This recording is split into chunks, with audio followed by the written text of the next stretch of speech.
మీకు అనుమతి ఇచ్చింది, కేంద్ర ప్రభుత్వం కొంటానని చెప్పింది. 8,50,000 క్వింటాలు కేంద్ర ప్రభుత్వమే కొంటున్నది. మీకేమి భారం లేదు, మీరు కొనాలి అని చెప్పినా ఇది కూడా కేంద్ర ప్రభుత్వమే కొంటున్నది.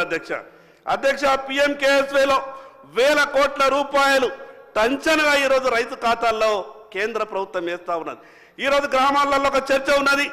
నరేంద్ర మోడీ గారు పైసలు వచ్చినాయి, రాష్ట్ర ప్రభుత్వం తెలంగాణ పైసలు రాలేదంటారు. కేంద్ర ప్రభుత్వం నరేంద్ర మోడీ గారు రైతులకు ఏం చేయకుంటేనే గ్రామాలలో చర్చ ఉంటుంది. అధ్యక్ష ఈరోజు ఏ ఊరికి వెళ్ళినా మాట్లాడుతూ ఉన్నారు, మోడీ గారి పైసలు వచ్చినాయి, మోడీ గారి పైసలు వచ్చినాయి, ఇంకా ఈ గవర్నమెంట్ పైసలు వస్తలేవని రైతులు మాట్లాడుతూ ఉన్నారు. సరే, మీరు గొప్ప ఆలోచనతో ఉన్నారేమో, మీకు ఉన్నటువంటి పరిస్థితి చూస్తేనైతే మొత్తం అంతా కూడా జమ చేసుకొని ఉన్నాం, మేము జనవరిలో వేస్తామనే విధంగా మాట్లాడుతున్నారు. దానికి చాలా సంతోషం. అధ్యక్ష రైతు భరోసా అంటే ఎకరానికి ఇంత మేము ఇచ్చేసి మా బాధ్యత తీరిపోయిందంటే కాదు. రైతుకు అన్ని రకాలుగా మీరు భరోసా ఇవ్వాల్సినటువంటి అవసరం ఉంది. అధ్యక్ష రైతు మనందరికీ అన్నం పెడుతున్నాడు, దాన్ని మనం ఎవరు కూడా కాదనం, అందరం ఏకీభవిస్తాం. హోటళ్లకు పోయి టిఫిన్ చేస్తే, ఛాయ్ తాగితే, హోటలు బిల్లు కట్టిన తర్వాత సర్వ్ చేసేటువంటి సర్వర్కు 100-200 రూపాయలు నాకు తీసుకొచ్చి అన్నం పెట్టినవన్న గొప్ప కృతజ్ఞతతో అక్కడ టిప్పిచ్చే ప్రయత్నం చేస్తాం. కానీ రైతు పరిస్థితి అంతా ఘోరం ఉన్నదంటే, రైతు తన చేన్లో వండించినటువంటి కూరగాయలని తీసుకొచ్చి మార్కెట్లో కూర్చొని ఎంత కమ్ముతావు కిలో టమాటా అంటే 15 రూపాయలంటే 10 రూపాయలకి ఇస్తావా లేదా అని అంటారు. ఇక్కడనేమో 200 రూపాయల టిఫిన్ చేస్తే 200 రూపాయల టిఫిన్కు బిల్లు కట్టి 100-200 రూపాయలు టిప్పియడానికి మనసొప్పుతుంది. కానీ అక్కడ 15 రూపాయల కిలో టమాటాలు అమ్మితే 10కి ఇస్తే తీసుకుంటా, లేకుంటే లేదనే విధంగా ఆ రకమైనటువంటి అవమానాలు రైతు భరిస్తున్నాడు. నేను ఎందుకు ఈ మాట చెప్తున్నానంటే కళ్ళకు నీళ్ళు వస్తాయి.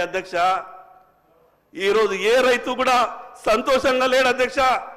మీరు రైతు బంధించిన, రుణమాఫీ చేసిన కేవలం ఎన్నికలప్పుడు రాజకీయ మాటలు మనం మాట్లాడుతున్నాం, కానీ రైతు ఈ రోజు కూడా సంతోషంగా లేడు.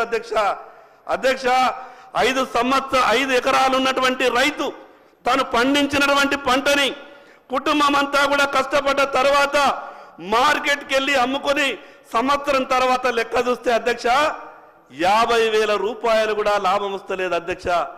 భార్యాభర్తలు ఇద్దరు వ్యవసాయం విడిచబెట్టి హైదరాబాద్ వచ్చి ఎక్కడనో వాచ్మెన్ చేస్తే, ఏ ఇంట్లోనో పని చేస్తే నెలకు 30,000 రూపాయలు సంపాదించే అవకాశం ఉన్నది. కానీ 5 ఎకరాలు ఉన్నటువంటి ఆసామి ఊళ్ళో వ్యవసాయం చేస్తే భార్య భర్త పిల్లలు కూడా అప్పుడప్పుడు బడికి సెలవులు ఉన్నప్పుడు చేనులో పనిచేస్తే సంవత్సరం తర్వాత 50,000 రూపాయలు కూడా మిగులుతలేవు. ఇది రైతుకు ఉన్నటువంటి బాధ. మన తీరే రైతుకు కూడా కోరికలు ఉంటాయి. నా పిల్లలు కూడా కార్పొరేట్ స్కూళ్ళల్లో చదవాలనుకుంటాడు, నా పిల్లలు కూడా కార్పొరేట్ కాలేజీల్లో చదవాలనుకుంటాడు, నా ఇంట్లో వాళ్ళకు కూడా కార్పొరేట్ ఆసుపత్రులలో వైద్యం చేయించాలనుకుంటాడు. 50,000 రూపాయలు కూడా పంటకు చివరికి లెక్క చేస్తే మిగులుతలేవు. రైతు కార్పొరేట్ స్కూల్లో కానీ, కార్పొరేట్ కాలేజీలో కానీ, కార్పొరేట్ హాస్పిటల్లో కానీ వైద్యం చేయించుకునే పరిస్థితి లేదు, చదువు చెప్పించుకునేటువంటి పరిస్థితి లేదు. రైతు మనందరికీ అన్నం పెడుతున్నాడు. ముఖ్యమంత్రి గారు సభలో ఉన్నారు, పెద్ద మనసుతో ఈ విషయం మీద ఆలోచించాలన్న ఆలోచనతోనే నేను చెప్తా ఉన్నా. రైతు పిల్లలు ఏ కార్పొరేట్ ఆసుపత్రిలో చదువు చదివినా, ఏ కార్పొరేట్ హాస్పిటల్లో ట్రీట్మెంట్కి వెళ్ళినా 90%తో సబ్సిడీతో వాళ్లకు ట్రీట్మెంట్ జరగాల, చదువుల చెప్పాలా. ప్రభుత్వం తరపున ఒక మాట వస్తుంది, లేదు ఏ కార్పొరేట్ ఆసుపత్రిలో చదివినా మేము ఫీజు రియంబర్స్మెంట్ ఇస్తున్నాం కదా, ఏ కార్పొరేట్ హాస్పిటల్కి వెళ్ళినా ట్రీట్మెంట్ కొరకు మేము రాజీవ్ ఆరోగ్యశ్రీ ఉన్నది కదా అని ప్రభుత్వం మాట్లాడవచ్చు. నేను ప్రభుత్వానికి మీ ద్వారా ఒక విజ్ఞప్తి చేస్తా ఉన్నా.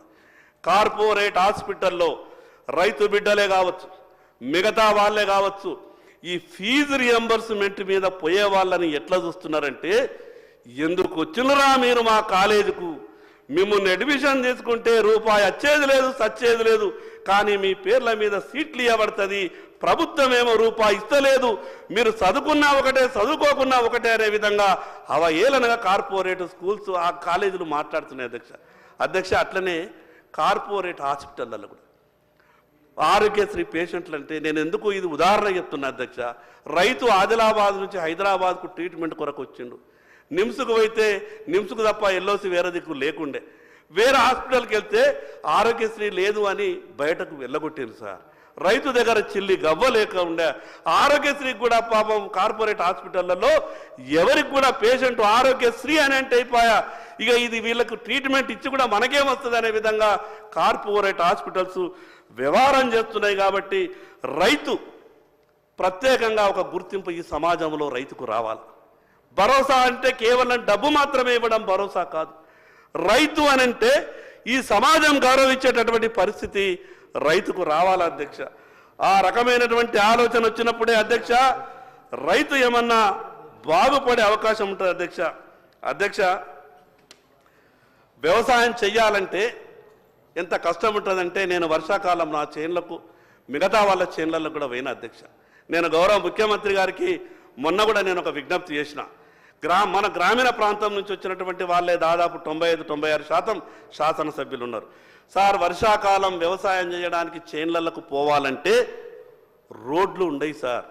ఎరువులని నెత్తి మీద ఎత్తుకొని పోతే కానీ, ట్రాక్టర్తోని కానీ, ఆటోలు కానీ 4 ఎరువుల బస్తాలు వేసుకొని వ్యవసాయం చేయడానికి చేన్లకు తీసుకుపోతామనంటే పోలేనటువంటి పరిస్థితుల్లో ఉంటాయి. కాబట్టి నేను మీ ద్వారా గౌరవ ముఖ్యమంత్రి గారికి విజ్ఞప్తి చేస్తా ఉన్నా, వచ్చేటటువంటి బడ్జెట్లో కానీ వ్యవసాయ పొలాలకు, వ్యవసాయ చేన్లకు రోడ్లు అనే విధంగా మీరు ఈ కార్యక్రమాన్ని తీసుకురండి. రైతులంతా కూడా సంతోషపడతారు. వర్షాకాలం వాళ్లకు చేన్లకు పోవాలనంటే విపరీతమైనటువంటి కష్టం ఉంటుంది. ఎంత బురద ఉంటుందంటే ఎడ్లు దిగబడతాయి, బండి దిగబడుతుంది. ఎవరినైనా చేన్లకు పనికి పిలిస్తే కూడా ఎవరు రారు. అందుకు గ్రామానికి పోవడానికి ఎంత ఇంపార్టెంటో రైతులు చేన్లకు పోవడానికి కూడా రోడ్లు అంత ఇంపార్టెంట్. కాబట్టి బడ్జెట్లో వచ్చేసారి సరి అయినటువంటి కేటాయింపులు చేసి మీ 4 సంవత్సరాల ఈ పీరియడ్లో ఈ రాష్ట్రంలో ఉన్నటువంటి రైతులందరికీ చేన్లకు, పొలాలకు పోవడానికి రోడ్లేసే విషయంగా మీరు చర్యలు తీసుకోవాలని విజ్ఞప్తి చేస్తున్నా అధ్యక్ష. పెద్ద పెద్ద కంపెనీలు ఏ లోన్ తీసుకున్నా కూడా కొలాటరల్ గ్యారంటీ లేకుండా వాళ్ళకు లోన్ ఇస్తారు. వ్యవసాయం చేసుకునే రైతులకు కూడా తన సొంత ఇల్లు కట్టుకోవాలని కోరుకుంటుంది. ఈ గడిచిన 10 సంవత్సరాలలో ఏ రైతు ఇల్లు కట్టుకుందామన్నా కూడా ప్రభుత్వం ఇల్లు ఇవ్వలేదు. పోనీ తనకు తానే సొంతం కట్టుకుంటా అంటే బ్యాంకుకు వెళ్తే అధ్యక్ష గ్యారంటీ ఏమి ఇస్తావు అని అంటుండే. రైతు దగ్గర ఏముంటుంది అధ్యక్ష? తను చేసుకుంటున్నటువంటి పొలం ఉంటుంది, చేను ఉంటుంది. కానీ బ్యాంకులు ఏమంటాయి? నీ వ్యవసాయ భూమిని మేము